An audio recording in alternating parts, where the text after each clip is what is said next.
What is a woman worth? In my county, in the year of our Lord 1897, a woman could be worth a good horse, a piece of land, or sometimes nothing at all. The night her father dragged her onto my property, I learned exactly what she was worth to her family. One brown mare with a limp. That's what they traded her for. 18 years old, trembling in the cold, virgin and terrified. They gave her to me like she was livestock. What they didn't know, what I didn't know, was that she would become worth more to me than every acre I owned, every animal in my barn, every breath in my body. Let me tell you how a transaction born of cruelty became the greatest love I've ever known. I remember the exact moment I first saw her. It was late October, and the Kansas wind was already carrying the promise of a brutal winter. I was in my barn, tending to a sick calf that had been struggling since birth, when I heard the wagon wheels grinding against the frozen dirt of my path. The sound cut through the quiet like a blade. No one came to my farm, not anymore. Not since word spread through the county that Elijah Stone had become a man best left alone. I wiped my hands on my trousers and stepped out into the dying light, my breath forming clouds in the frigid air. And there she was. She stood beside her father's wagon, a thin shawl wrapped around shoulders that were too delicate for this harsh land. Her dress was worn. The color faded to something between gray and brown, patched in places where the fabric had given way. Her hair was the color of chestnuts in autumn, pulled back in a simple braid that had come half undone in the wind, strands whipping across her face. But it was her eyes that stopped me cold, large, brown, and filled with a fear so profound it made something twist in my chest. Her father was a man I knew by reputation, Cornelius Webb, a drunk and a gambler who had slowly lost everything his family had built over 3 generations.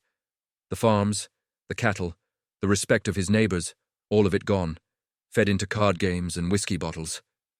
He stood beside his daughter with the casual indifference of a man selling a cow at market, his face ruddy with drink, his clothes stained and wrinkled. "Stone!" he called out, his voice carrying that false friendliness of someone who wants something.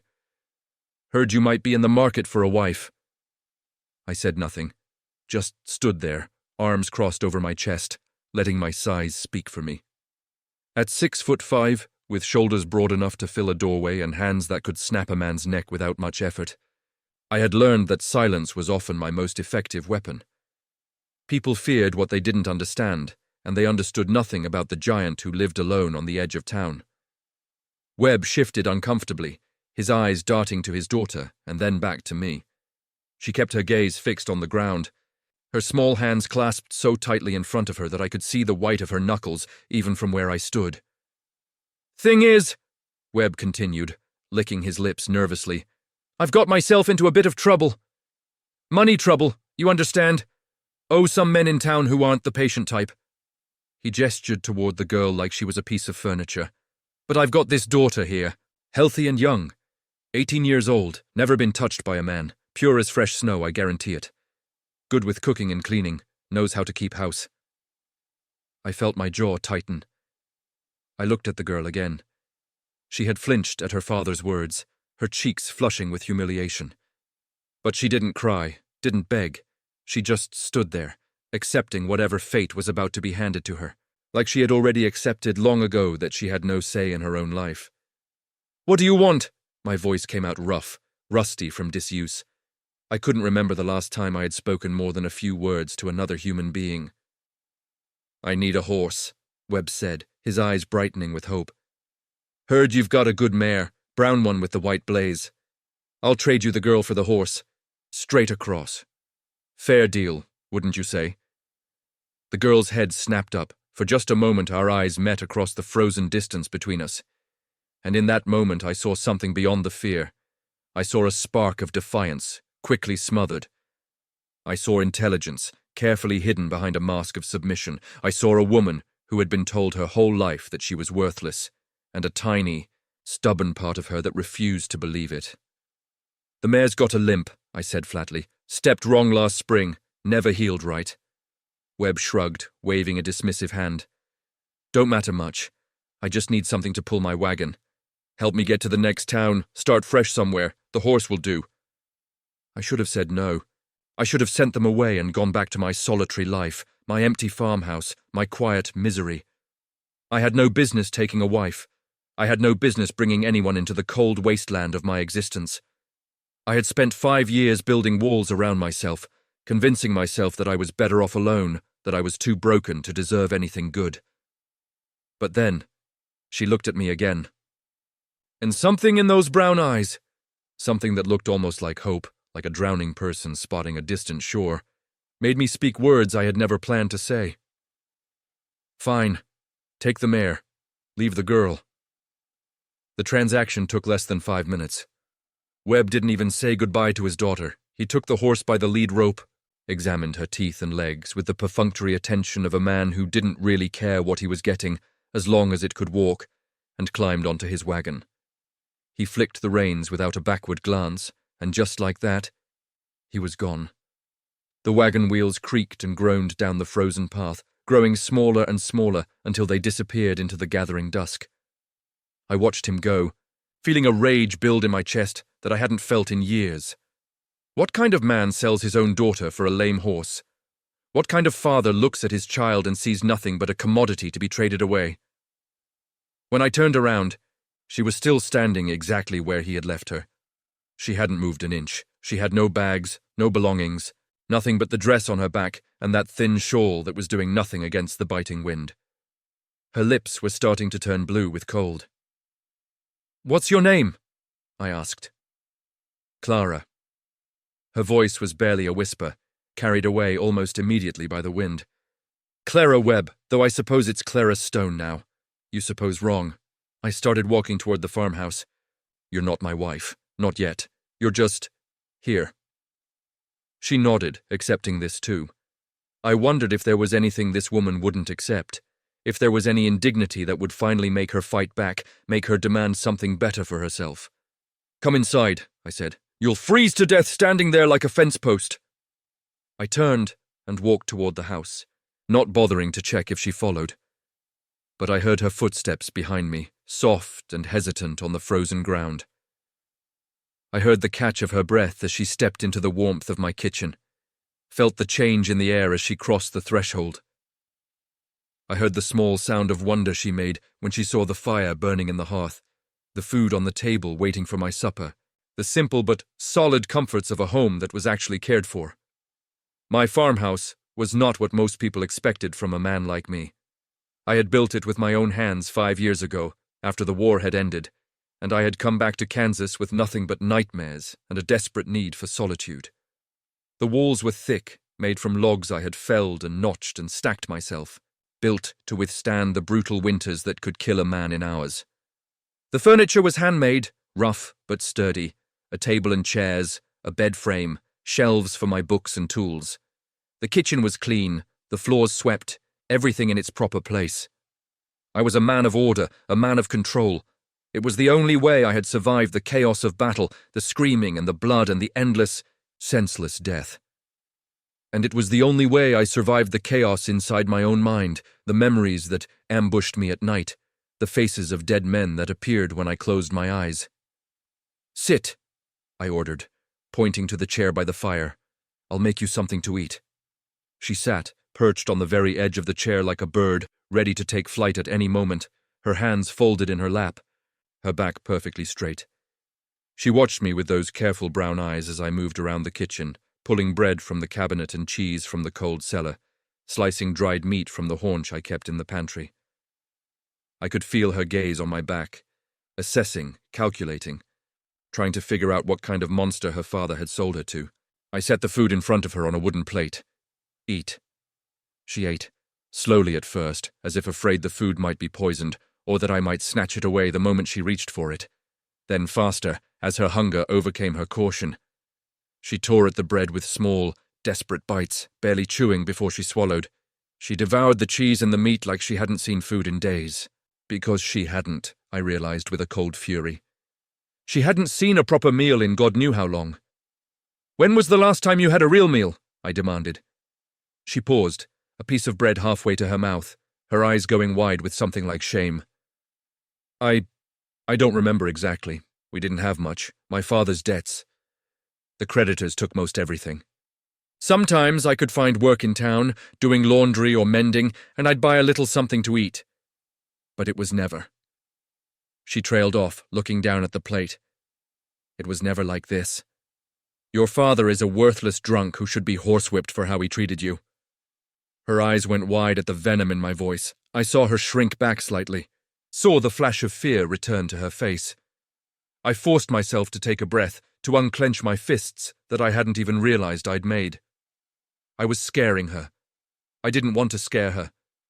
But the thought of her going hungry, of her thin frame and hollow cheeks, while her father gambled away what little they had, it made me want to ride after that wagon and drag Cornelius Webb off of it and beat him until he understood exactly what kind of precious thing he had thrown away.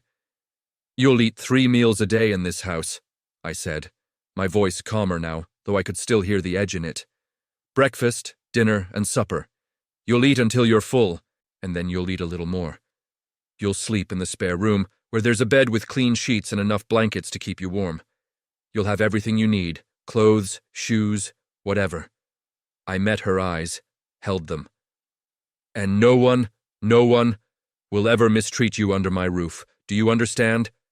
She nodded slowly, that spark of something, hope, confusion, disbelief, flickering in her eyes again. "What do you want from me in return?" she asked. Her voice was steadier now, though I could see her hands trembling in her lap. "For all of that, what do I have to do?" It was a fair question, a necessary question. She had been sold to me like property. She had every right to know what I expected. I sat down across from her, resting my elbows on my knees, trying to make myself look smaller and less threatening even though I knew it was probably a futile effort. This close, I could see the delicate line of her jaw, the slight tremble of her lower lip, the way her pulse jumped in the pale column of her throat. She was beautiful, I realized with a start, in a fragile, wounded kind of way. The kind of beautiful that made a man want to wrap her in his arms and shield her from every harsh thing the world had ever done to her. "I don't want anything from you," I said carefully. "Not like that. Not unless you want to give it. Freely and without obligation." She stared at me like I had spoken in a foreign language, like the words didn't make sense to her. "But my father said, he said you needed a wife. He said men out here, alone on the frontier, they need women to... She couldn't seem to finish the sentence. "Your father doesn't know the first thing about what I need."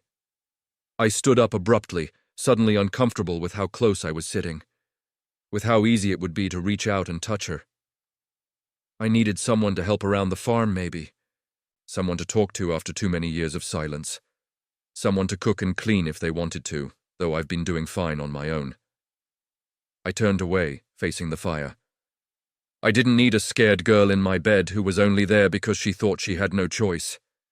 "But I am your wife," she said, and there was something almost defiant in her voice now. That spark again, flaring up despite everything. "That's what my father sold me as. That's what the neighbors will think. That's what God will see when he looks at this house. God can see whatever he likes. I don't particularly care about his opinion." I let out a humorless laugh. "As for the neighbors don't come within a mile of my property if they can help it. I'm not exactly a popular man around here." "Why not?" The question caught me off guard. No one had ever asked me that directly before. People just knew to stay away. They whispered about the giant farmer who had come back from the war with dead eyes and hands that had killed too many men to count. They crossed the street when they saw me coming into town for supplies. They clutched their children closer and hurried past without meeting my gaze. "Because I'm a monster," I said simply. Or at least, that's what they think. And maybe they're right. She was quiet for a long moment. I waited for the fear to come flooding back, waited for her to understand finally what kind of man she had been sold to. But instead, to my absolute shock, she shook her head. "No," she said quietly but firmly. "A monster wouldn't have given me food when I was starving. A monster wouldn't have told me I didn't have to share his bed if I didn't want to. A monster would have looked at me the way my father's creditors looked at me, like I was just a thing to be used and discarded." She paused, and when she spoke again, her voice was stronger. "You looked at me like I was a person. Like what I thought and felt actually mattered. Maybe the first person who ever has. I didn't know what to say to that.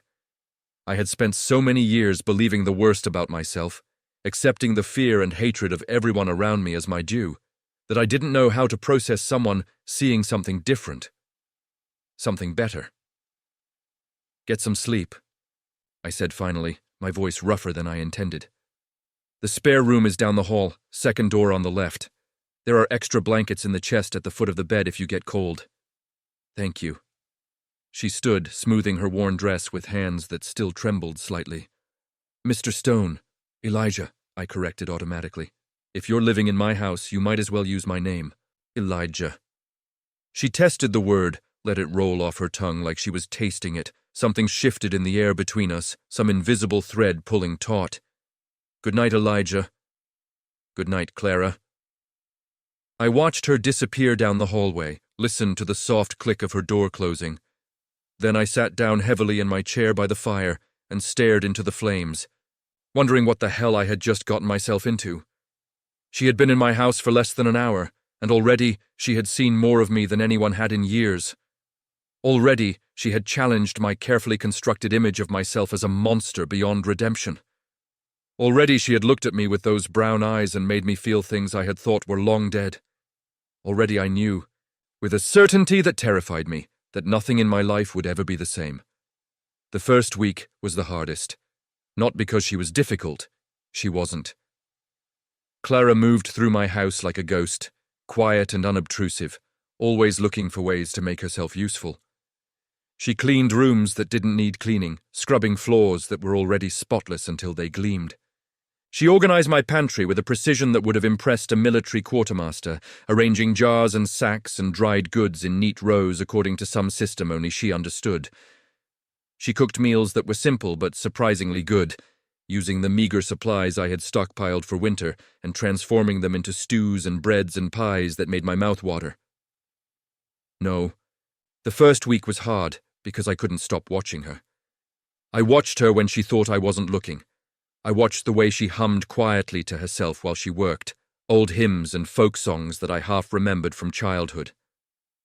I watched the way she pushed a strand of chestnut hair behind her ear when she was concentrating, the gesture so unconscious and graceful that it made my chest ache. I watched the way she paused sometimes in the middle of a task, staring out the window at the endless Kansas prairie, with an expression of such profound loneliness that it made something inside me want to roar with rage at everyone who had ever hurt her. I was cataloging her, memorizing her. Learning the particular shade of brown in her eyes, warm like honey in morning light, darker like rich earth in the evening. Learning the sound of her footsteps, light and quick and somehow already familiar. Learning the rhythm of her movements, the gentle sway of her hips when she walked, the graceful arc of her arm when she reached for something on a high shelf. And I hated myself for it, because every detail I noticed, every small gesture I filed away, made her more real to me. Made her more than just the girl her father had traded for a horse. Made her Clara, with her gentle hands and her quiet strength, and her brown eyes that saw too much and forgave too easily. And with every passing day, I felt my carefully constructed walls beginning to crack. On the 8th day, I found her crying in the barn. I had gone out to check on the livestock, as I did every morning before sunrise. The pregnant mare needed watching, and the milk cow had been off her feed lately. I was thinking about the winter stores, calculating how many weeks they would last when I heard the sound. Muffled, desperate, the kind of crying someone does when they think no one can hear. I followed the sound to an empty stall in the back corner of the barn. And there she was, huddled in the hay like a wounded animal, her face buried in her hands, her shoulders shaking with sobs she was trying desperately to muffle. My first instinct was to retreat, to give her privacy, to pretend I hadn't seen. I wasn't good with tears. I wasn't good with emotions of any kind. The war had burned most of that capacity out of me, leaving only a hollow space where softer feelings should have been. I had no idea how to comfort someone. I barely remembered what comfort felt like. But I couldn't walk away. Not from her. Clara! She looked up, startled, and quickly wiped her eyes with the back of her hand. Her face was blotchy and swollen, her eyes red-rimmed. She looked so young in that moment, so vulnerable that my heart clenched. I'm sorry, she said, scrambling to her feet and brushing hay from her dress. I didn't mean to. I thought you were in the fields already. I'm fine. Really, What's wrong? Nothing, it's nothing, I'm fine. She tried to smile, but it came out more like a grimace. Really, I'm fine. I should get back to the house. There's bread to be made, and I need to. Clara, I stepped closer, blocking her path, not threatening, just there. You don't have to lie to me. Not ever. Something in her composure cracked. Fresh tears spilled down her cheeks, and she made a sound halfway between a laugh and a sob, pressing her hand to her mouth like she could hold back the emotion through sheer force of will. I miss my mother, she whispered, the words coming out broken and raw. She died when I was 12. Fever took her. She was the only one who ever loved me, I think, who ever looked at me like I mattered, and sometimes, most times, I can forget. I can push it down and keep going. But then I wake up in the middle of the night, or I smell something that reminds me of her, She pressed her fist against her chest. And it's like losing her all over again. 6 years, and it still feels like yesterday.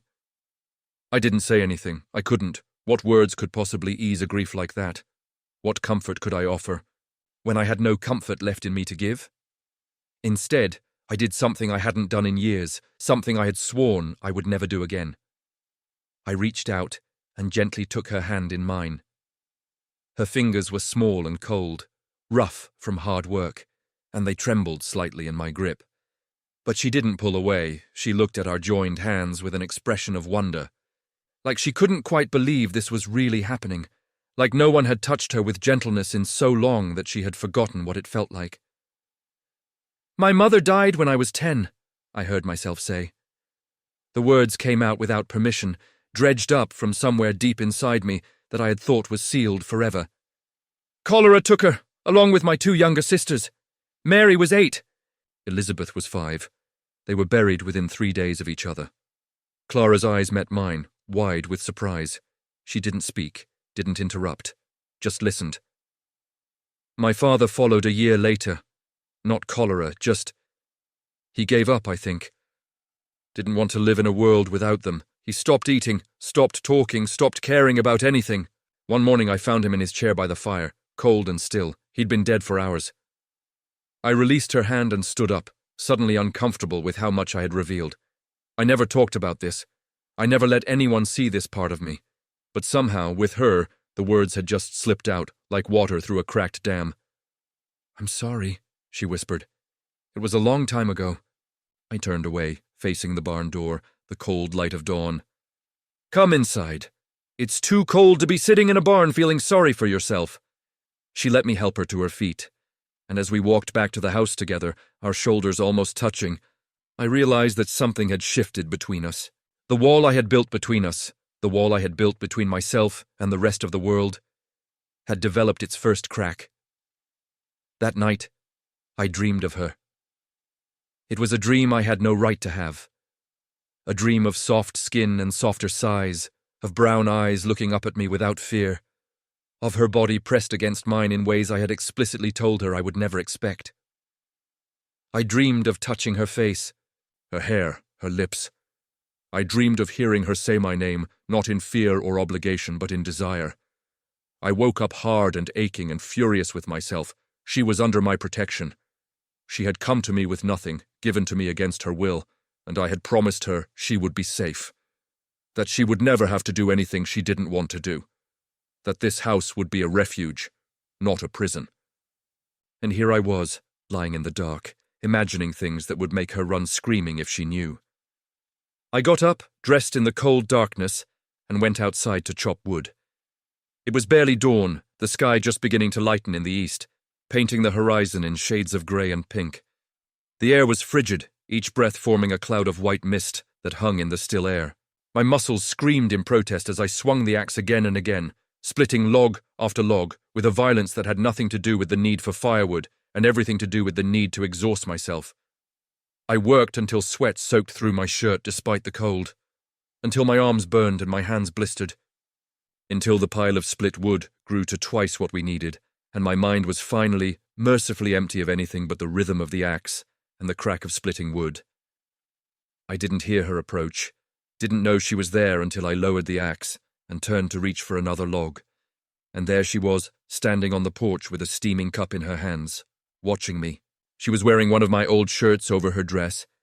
I had given it to her 3 days ago because her shawl was too thin for the Kansas cold, and she had accepted it with a gratitude that made me want to burn down the whole world for making her grateful for such a simple thing. The shirt hung on her small frame like a blanket, the sleeves rolled up several times so her hands could poke through. Her hair was loose, tumbling over her shoulders in chestnut waves, not yet braided for the day. In the pale morning light, with the steam from the cup curling around her face like mist, she looked like something out of a dream. "I made coffee," she said, holding out the cup. "I thought you might be cold." I set down the axe and walked toward her, suddenly very aware of my own state. I had stripped off my shirt while I worked, a habit from warmer days that I hadn't thought to break, and my chest was bare despite the freezing temperature.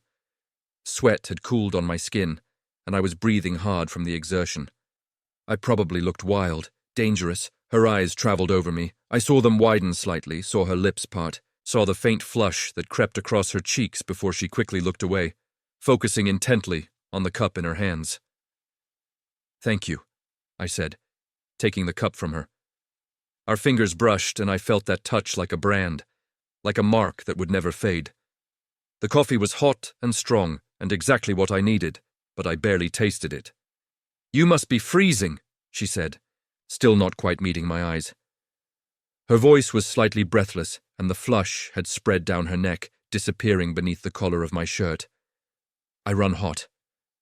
It was a stupid thing to say, meaningless, but it made her look at me again, and this time there was something in her expression that hadn't been there before. Something curious, something almost hungry. I drank the coffee in 3 long gulps, using the heat of the liquid to ground myself, to remind myself of all the reasons why this was a terrible idea. She was too young. She was vulnerable. She was here because she had no choice.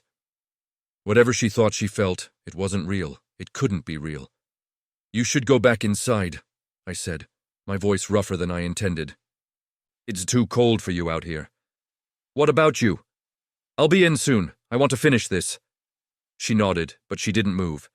She stood there on my porch, looking at me with those brown eyes that saw too much, and I felt something fundamental shift inside me. Some last remaining piece of resistance crumbling to dust. "Elijah," she said softly, "why won't you look at me?" "I'm looking at you." "No, you're looking through me, around me, past me, but not at me, not really." She took a step closer, then another, until she was standing at the edge of the porch, close enough that I could smell the lavender soap she had found in the pantry. "I'm not made of glass. I won't break if you see me." "You don't understand." "Then help me understand." I set down the coffee cup on the porch railing and turned to face her fully. She was so small standing in front of me, her head barely reaching my chest. I could have picked her up with one hand, could have crushed her without meaning to. Everything about me was designed for violence, for destruction, and everything about her was soft and gentle and easily broken. "If I look at you," I said, my voice barely above a growl, "really look at you, I won't be able to stop." "Stop what?" "Wanting you." The words hung in the frozen air between us. I watched her face, waiting for the fear, the revulsion, the horror, waiting for her to realize that the monster she had been sold to was exactly what everyone said he was. But instead, she smiled. It was a small smile, tentative and trembling at the edges. But it was real, and it transformed her face from merely pretty to breathtakingly beautiful. "Would that be so terrible?" she asked. "Yes." My voice was harsh, desperate. "Because you're not here by choice. You were sold to me like livestock.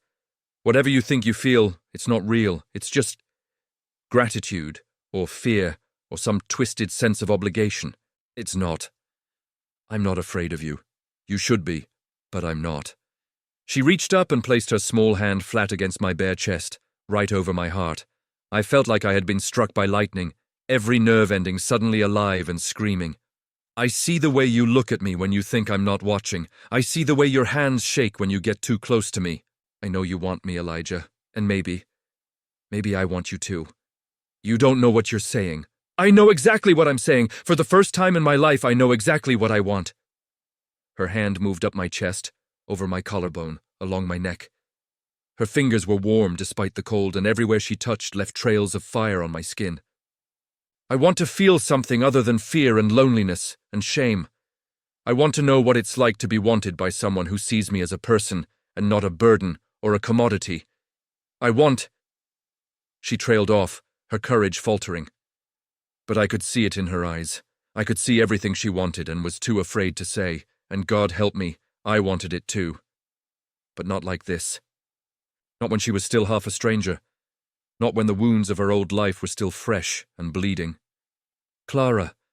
I caught her hand, stilled it against my throat where my pulse was pounding.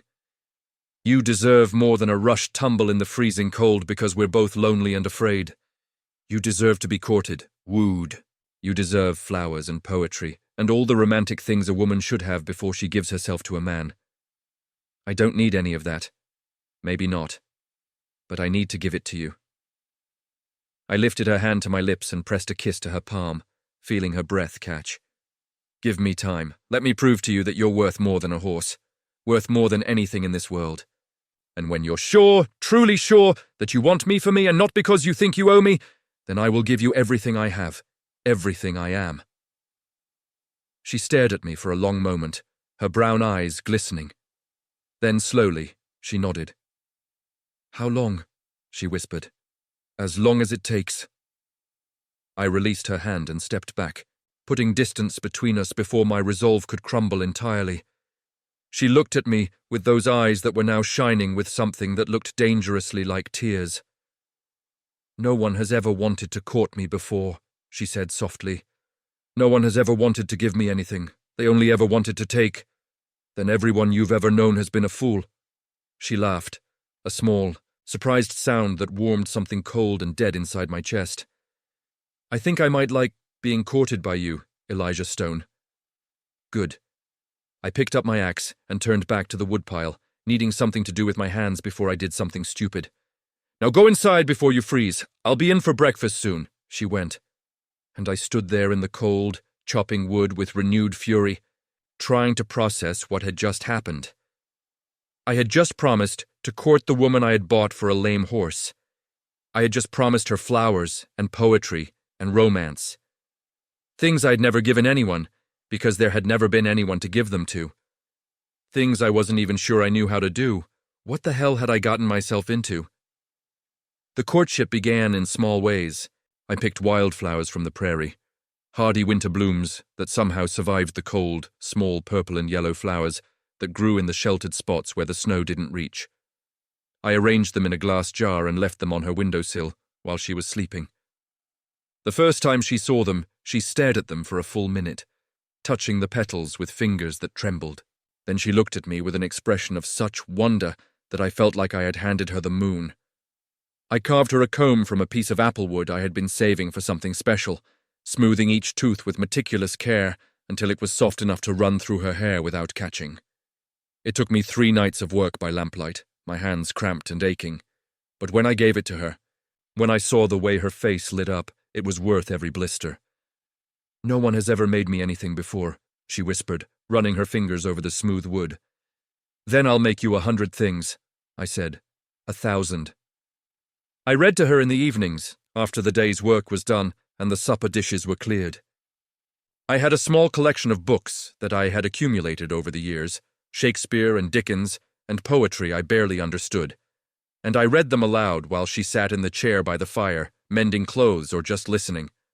My voice was rough and halting at first. I had never read aloud to anyone before, and I stumbled over words that looked different on the page than they sounded in my mouth. But she listened like every word was precious, like I was giving her a gift beyond measure. And slowly, day by day, she began to open like a flower in spring. She laughed more. Not the polite, careful laughs of someone trying not to cause trouble, but real laughs that came from her belly and lit up her whole face. She smiled more, and her smiles were like sunrise over the prairie, warming everything they touched. She started singing while she worked, old hymns and folk songs her mother had taught her, her voice clear and sweet in the quiet farmhouse. Sometimes I would stop whatever I was doing just to listen, just to let her voice wash over me like a blessing. She stopped flinching when I moved too quickly, stopped tensing when I got too close. She began to touch me casually. A hand on my arm to get my attention, fingers brushing mine as she passed me a plate at dinner. Her shoulder pressed against mine as we sat by the fire in the evenings reading together. Each touch was a revelation. Each touch was torture, because the more I knew her, the more I wanted her, and the more I wanted her, the harder it became to keep my promise. 3 weeks after she arrived, I found her in my bedroom. I had been out in the barn, tending to the mare that was about to foal. It was late, well past midnight, and I was exhausted, covered in sweat and other less pleasant things. When I came back to the house, cold and tired, I expected to find everything dark, Clara already asleep in her room. Instead, I found a lamp still burning in my bedroom. And when I pushed open the door, I found her. She was standing by my bed, holding one of my shirts in her hands, pressing it to her face and breathing deeply. Her hair was loose around her shoulders, and she was wearing her nightgown. Thin white cotton that clung to her curves in ways that made my mouth go dry. She jumped when she saw me, her cheeks flooding with color. I was just... She couldn't seem to finish the sentence. I stood in the doorway, frozen, watching her. The lamplight made her hair glow like burnished copper and cast shadows that emphasized the delicate bones of her face, the soft swell of her lips. She looked like every dream I had been trying so hard to suppress. "Why are you in my room, Clara?" She lifted her chin, that spark of defiance I loved so much flaring to life despite her obvious embarrassment. "Because I couldn't sleep. Because I lay in my bed for hours thinking about you, wanting you, and I couldn't stand it anymore." She clutched my shirt tighter to her chest. "I wanted to be close to something that smelled like you, something that felt like you. I know it's foolish. I know you said we had to wait, that you wanted to court me properly, but Clara," my voice came out as a growl, "you need to leave this room. Right now." "No. I mean it. If I stay, what?" She took a step toward me instead of away. "What will you do, Elijah? Will you touch me? Will you kiss me? Will you finally stop treating me like I'm made of glass and show me what it feels like to be wanted?" "You don't know what you're asking for." "Then show me." Something inside me snapped. I crossed the room in 3 strides, caught her face between my hands, and kissed her. She gasped against my mouth, and I swallowed the sound, tasting her surprise and her sweetness, and underneath it all, the hunger that matched my own. Her hands came up to grip my shoulders, her fingers digging into the muscles there, holding on like she was afraid I might disappear. I kissed her like a man dying of thirst, who had finally found water. I kissed her like she was the only real thing in a world of shadows. I kissed her until we were both breathless, until her knees buckled, and I had to catch her around the waist to keep her upright. When I finally pulled back, her eyes were dazed, her lips swollen and red from my kisses, her chest heaving. "Elijah," she breathed. "I should stop." My voice was ragged, barely recognizable. "I should let you go back to your room and pretend this never happened. That would be the honorable thing to do. If you do that, I will never forgive you." I laughed, a desperate sound that was half-grown. "Do you have any idea what you do to me? Any idea how long I've wanted this? Every day, watching you move through my house, smelling your perfume on my sheets when you make my bed, hearing you sing while I try to remember why I'm supposed to stay away. Show me." Her hands slid down my chest, fumbling with the buttons of my shirt. "Stop talking and show me. Clara, I need you to be sure. I need you to understand that once we do this, there's no going back. You'll be mine, completely, in every way that matters. And I don't know how to be gentle. I've spent too many years being hard and cold and..." She silenced me with another kiss. It was softer than the first one. Sweeter. A promise rather than a demand. When she pulled back, her brown eyes were bright with something that looked like love. "I know who you are, Elijah Stone," she said softly. I've seen the man behind the monster that everyone fears. I've seen the way you tend to your animals with such patience and care. The way you read to me in the evenings, stumbling over words but never giving up. The way you look at me like I'm the most precious thing you've ever seen. She pressed her hand to my cheek, and I leaned into her touch like a starving man. You don't have to be gentle. You just have to be real. Can you do that for me?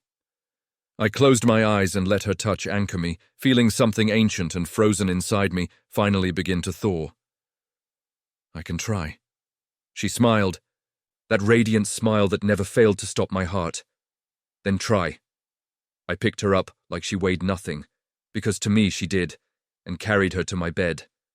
I laid her down on the quilts my mother had made decades ago, her chestnut hair spreading across my pillow like silk, her white nightgown glowing in the lamplight like something sacred. You're beautiful, I said. It came out rough, almost angry with the force of emotion behind it. Do you have any idea how beautiful you are? The most beautiful thing I've ever seen. Tell me more. So I did. I told her with words, whispering against her skin as I slowly removed her nightgown, bearing her to my gaze inch by inch.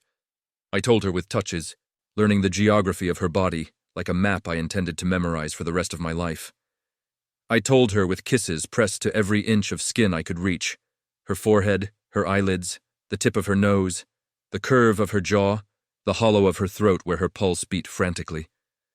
I told her with my hands, rough and calloused from years of hard work, but learning to be gentle for her, only for her. I touched her like she was precious, irreplaceable, the most valuable thing in all creation, because she was. And when the time came, when she looked up at me with those trusting brown eyes and whispered, "Please," I told her, in the only way that ultimately mattered. I moved slowly, carefully, watching her face for any sign of pain or fear, but all I saw was wonder. All I felt was her arms wrapped around me, her legs tangled with mine, her breath mingling with my breath as we learned each other in the most intimate way possible. She was warmth and softness and everything I had been missing my entire life. She was home. Afterward, we lay tangled together in the darkness, her head on my chest, her fingers tracing idle patterns on my skin. I could feel her heartbeat against my ribs, slightly fast, gradually slowing. I didn't know, she said softly. I didn't know it could be like that. Like what? Like everything. Like the world was ending and beginning all at once. Like I finally understood why people do such foolish things for love. She looked up at me, her eyes shining in the lamplight.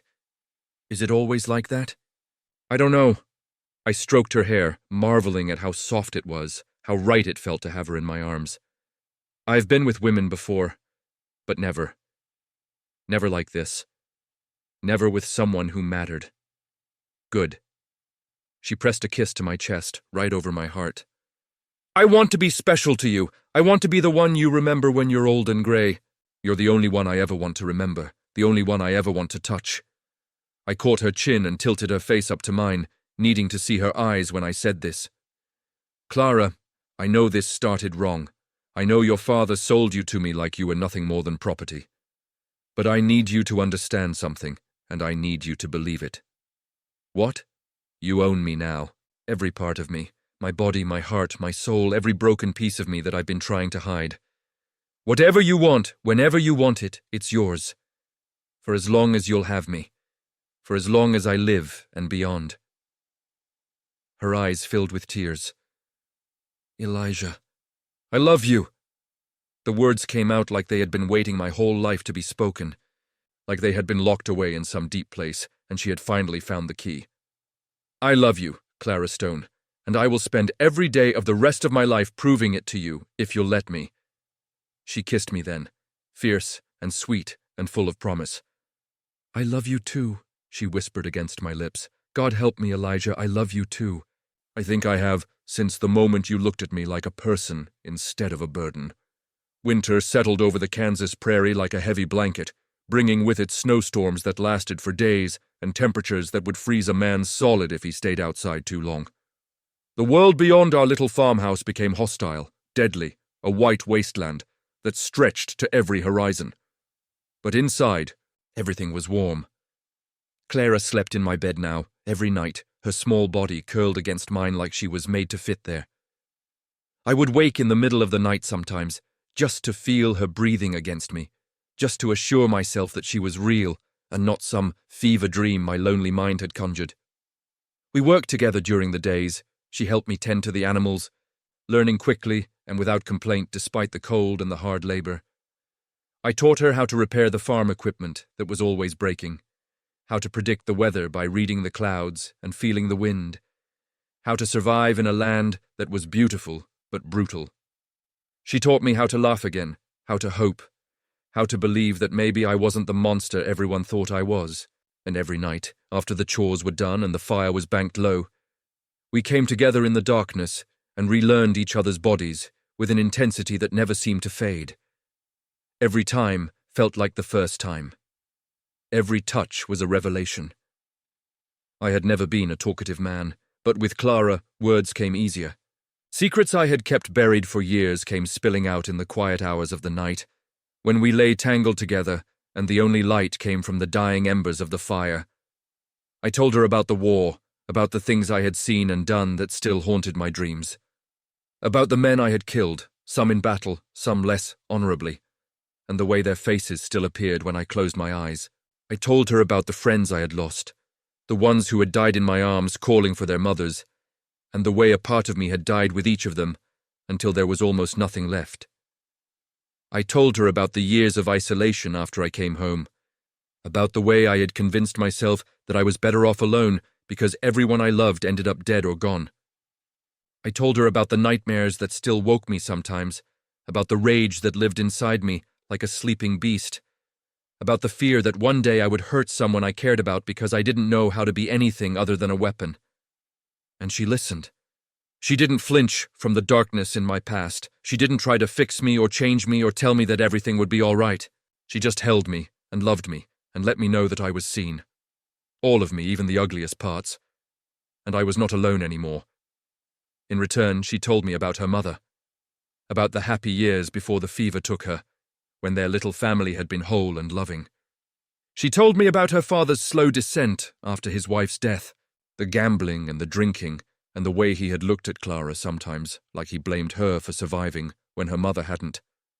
She told me about the creditors who had started coming around when she was 15, the way they had looked at her with hungry eyes and offered to forgive her father's debts, in exchange for things that made her sick to think about. She told me about the constant fear she had lived with for years, the knowledge that one day her father would sell her to pay what he owed, and how that day had finally come, and how she had stood on my porch, certain that her life was over.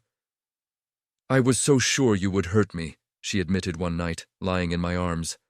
"When I first saw you standing there, so big and silent and stern, I thought my life was over. I thought you would use me and discard me like everyone said men like you did. And now?" She smiled, that radiant smile that still had the power to steal my breath even after all these weeks. "Now I know that coming to you was the best thing that ever happened to me. My father meant it as a punishment, as a way to get rid of a daughter he'd never wanted, but it turned into a gift. The greatest gift anyone has ever given me, even if he was too stupid to know it." I kissed her forehead. "I feel the same way about you." "Really?" "Really. Before you came, I was just existing, going through the motions of living without actually being alive, waiting to die because I couldn't think of a reason to keep going." I pulled her closer, needing to feel her heartbeat against mine. "You woke me up, Clara. You made me remember what it feels like to be alive, to want things, to hope for the future. You saved me." "We saved each other," she whispered. "That's what love is, isn't it? Two broken people finding the pieces they were missing in each other." "I suppose it is." By January, I knew something had changed. Clara had been tired lately, more tired than usual, and queasy in the mornings.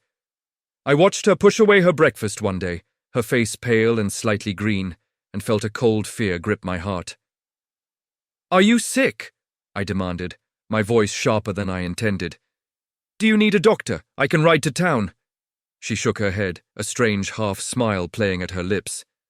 "I'm not sick, Elijah." "Then what's wrong? You've been ill for days. You barely ate dinner last night. You're exhausted all the time.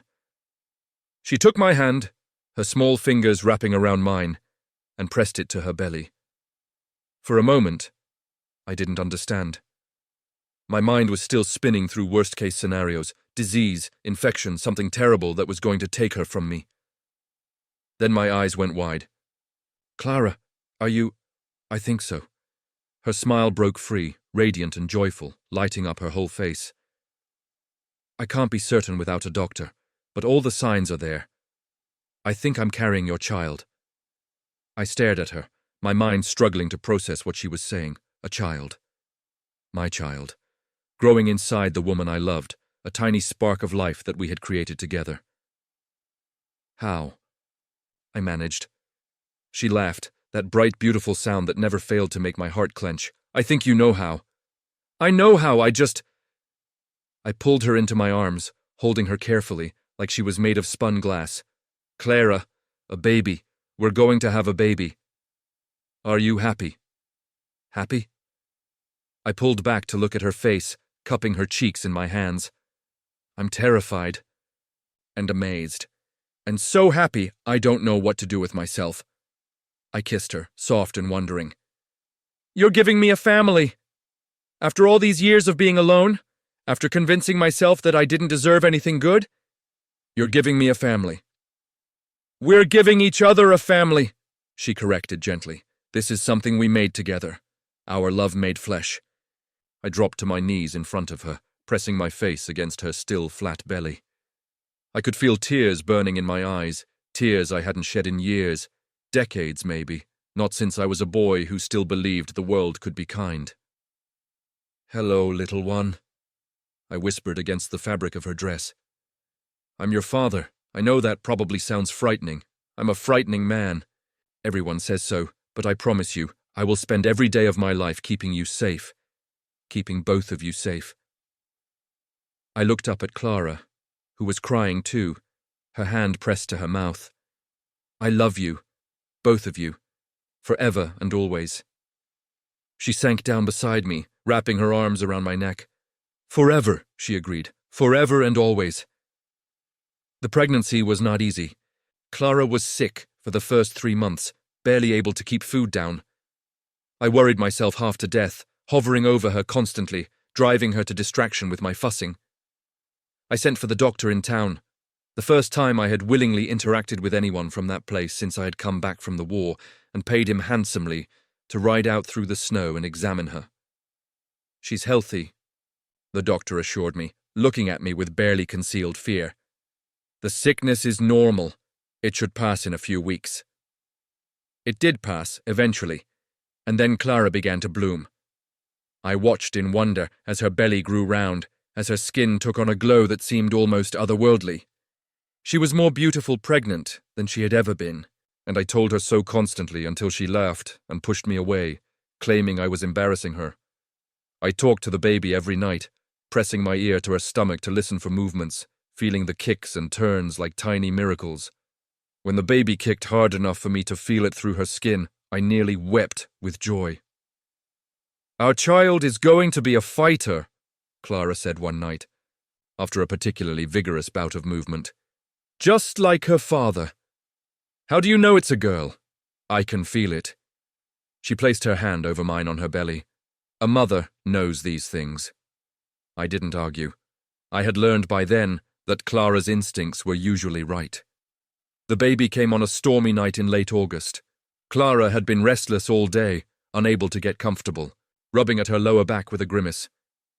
I watched her with growing concern, and when she finally gasped and grabbed my arm, her face contorting with pain, I knew. It's time, she said, her voice tight. The baby's coming. The next 12 hours were the longest of my life. I had sent for the midwife weeks ago, arranging for her to stay in our spare room as Clara's time grew close.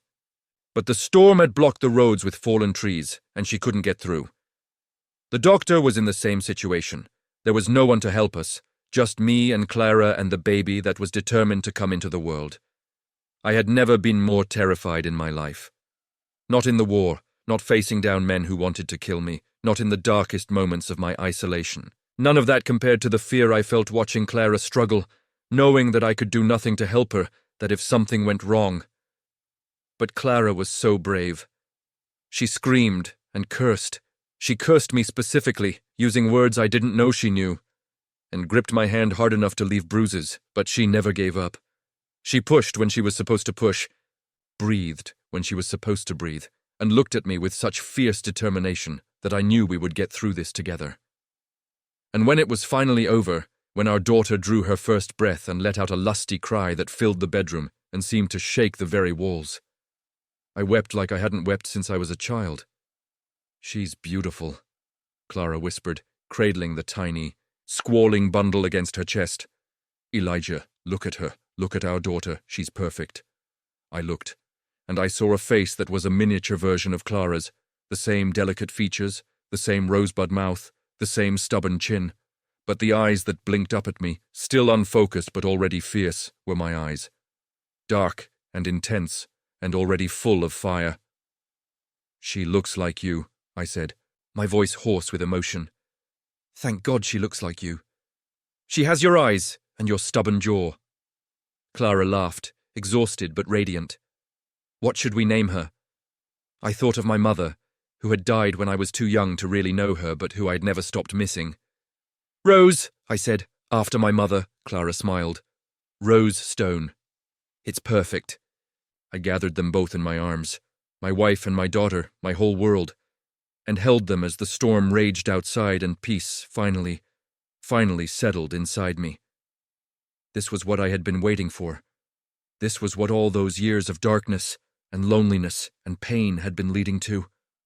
A home, a family, a love that had grown from the most unlikely of beginnings and become something unshakable. Clara had come to me in exchange for a lame horse, sold like property by a father who didn't deserve her. But she had given me something beyond price. She had given me herself, completely and without reservation. She had given me a daughter. She had given me a reason to live. And I would spend the rest of my life making sure she knew exactly how much she was worth. The years that followed were the happiest of my life. Rose grew from a squalling infant into a wild-haired toddler who followed me everywhere, her little legs pumping to keep up with my long strides. She grew into a curious child who asked 1,000 questions a day and listened to the answers with fierce concentration. She grew into a beautiful young woman who had her mother's gentleness and her father's stubborn will. 3 years after Rose, Clara gave me a son. We named him William, after no one in particular. We wanted him to have a name that was just his own, untethered to the ghosts of the past. He was a quiet boy, thoughtful and observant, with his mother's chestnut hair and my broad shoulders. He preferred books to farm work, and I built him a library in the corner of the house where he could read in peace. 2 years after William came the twins, girls with matching faces and opposite personalities. Martha, who was sweet and serious and wanted to be a teacher, and Margaret, who was wild and laughing and kept us all on our toes with her adventures. 4 children. A farmhouse that was no longer quiet and lonely, but filled with noise and chaos and love. A life I had never dared to imagine for myself. The neighbors eventually stopped fearing me. Hard to maintain terror of a man when you see him carrying his daughter on his shoulders through town, making silly faces to make her laugh. Hard to think of someone as a monster when you watch him teach his son to fish with infinite patience, never raising his voice, even when the boy lost hook after hook. Clara and I grew old together. Her chestnut hair turned silver, and lines appeared at the corners of her eyes and mouth, mapping the years of smiles and laughter. But she was more beautiful to me at 60 than she had been at 18. Every year we spent together only deepened my love for her, until I couldn't remember a time when she hadn't been the center of my world. We watched our children grow up and find loves of their own. Rose married a carpenter from town, a good man who looked at her the way I looked at Clara. William became a teacher, eventually moving to a city in the east where he could be near a proper library. The twins married brothers, farmers who lived on neighboring lands, and gave us so many grandchildren I sometimes lost count. We spoiled our grandchildren shamelessly, giving them candy when their parents weren't looking, and letting them stay up past bedtime to hear stories. We pretended to be stern when they needed discipline, but we couldn't keep straight faces for long. On the day of our 40th wedding anniversary, I took Clara to the spot where her father had first brought her. The frozen patch of dirt where she had stood trembling and afraid, certain her life was over. "Do you remember this place?" I asked. "Of course." She leaned against me, her silver head fitting perfectly under my chin. I was so scared that night, so certain that everything good in my life was over. I was scared too, I admitted. Scared of wanting you. Scared of what it would mean to let someone in after so long alone. And now I can't imagine my life any other way. I tilted her face up and kissed her, softly, reverently, the way I had kissed her 1,000 times over 40 years. "You are the best thing that ever happened to me, Clara Stone, the best thing that will ever happen to me." "I know," she said, smiling that radiant smile that still had the power to stop my heart. "You've told me every day for 40 years. I believe you by now." I laughed, the sound coming easily now, when once it had been so rare. "I'll keep telling you for another 40, and another 40 after that." She stood on tiptoe and kissed my cheek. "I'll hold you to that." What is a woman worth? I know now that the question itself is wrong. A woman isn't worth something. She is something. She is strength and grace and fire and tenderness. She is the calm at the center of the storm and the storm itself. She is everything, and nothing can ever measure her value. Clara taught me that. Clara, who came to me broken and afraid and became the strongest person I have ever known. Clara, who looked at a monster and saw a man worth loving. Clara, who gave me children and grandchildren and a lifetime of joy. She was traded for a horse with a limp. She gave me the world. And every day, for the rest of my life, I thanked God that her father was a fool, and I was standing in the right place at the right time to catch the greatest gift that was ever thrown away. This is our story. This is how a transaction born of cruelty became a love that lasted a lifetime. And if you're listening to this, wherever you are, I hope you know that you are worth more than you will ever know. Worth more than anyone has ever told you. Worth everything. Find someone who sees it, hold on to them, and never, ever let go. There was one more thing I never told anyone else. A year after Rose was born, Cornelius Webb came back. I was in the barn when I heard the wagon wheels. Clara was in the house with the baby, and something in the sound, something familiar and unwelcome, made my blood run cold. I grabbed the rifle I kept by the door and walked out to meet whoever was coming. It was him, older, more haggard, his face showing the ravages of drink and hard living, but unmistakably Clara's father. He climbed down from the wagon with the false confidence of a man who has convinced himself he has a right to be somewhere. He looked around at my farm, at the healthy livestock, the well-maintained buildings, the obvious signs of prosperity, and I saw the calculation in his eyes. "Stone," he said, that same oily friendliness in his voice. "Good to see you. I was in the area and thought I'd stop by, see how my Clara is doing." "You're Clara." I didn't lower the rifle. "Well, sure, she's still my daughter, isn't she? Blood is blood." He took a step forward, and I raised the rifle slightly. He stopped. Now, no need for hostility. I just wanted to see her, maybe meet my grandchild if the rumors are true." "The rumors." "Word travels. I heard Clara gave you a baby girl. Healthy and strong, they say." His eyes gleamed. "Family should be together, don't you think? Especially now that I've had some reverses in my fortunes. I thought maybe Clara might want to help her old father out, for old time's sake." I understood then. He hadn't come to see Clara. He hadn't come to meet his granddaughter. He had come because he had heard we were doing well, and he wanted money. He wanted to use his daughter again, to trade on the connection he had severed when he sold her to me for a lame horse. The rage that rose in me was like nothing I had felt since the war. It was black and hot, and it wanted blood. It wanted to tear this worthless excuse for a man apart with my bare hands, to make him pay for every tear Clara had ever shed, every hungry night, every moment of fear and shame.